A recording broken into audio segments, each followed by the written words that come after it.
Hey, let's see an example on programmatic example on the contains of character sequence method.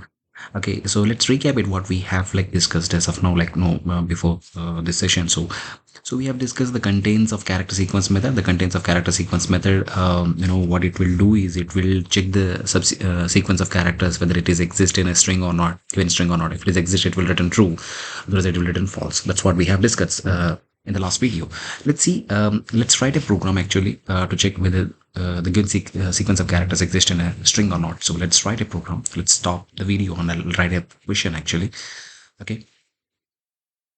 Yeah. Here's a question actually. Write a program to check whether the given sequence of cats exist in a string or not. So let's take a string actually. The string I'll be taking some string str. I'll say some message. Hello Java developer.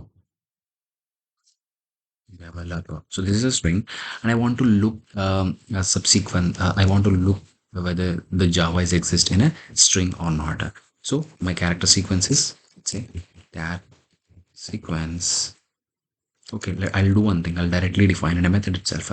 So str dot contains of cat sequence. I'll be mentioning the cat sequence over here. So it will be something like this. Java. I want to check whether the Java sequence of character Java is exist in a string str or not. So let's do that.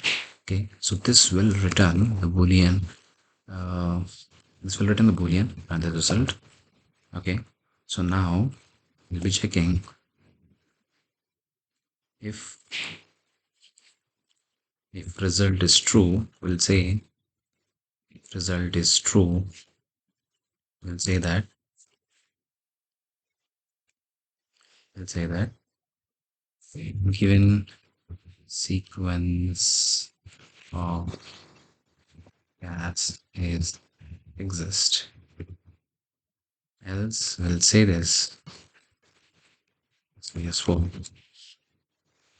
the given cats are not exist.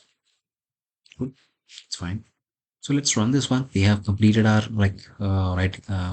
we have completed our coding.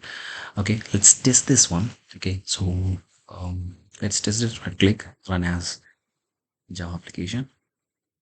So let's save the unsaved details and okay, given sequence of chars exist.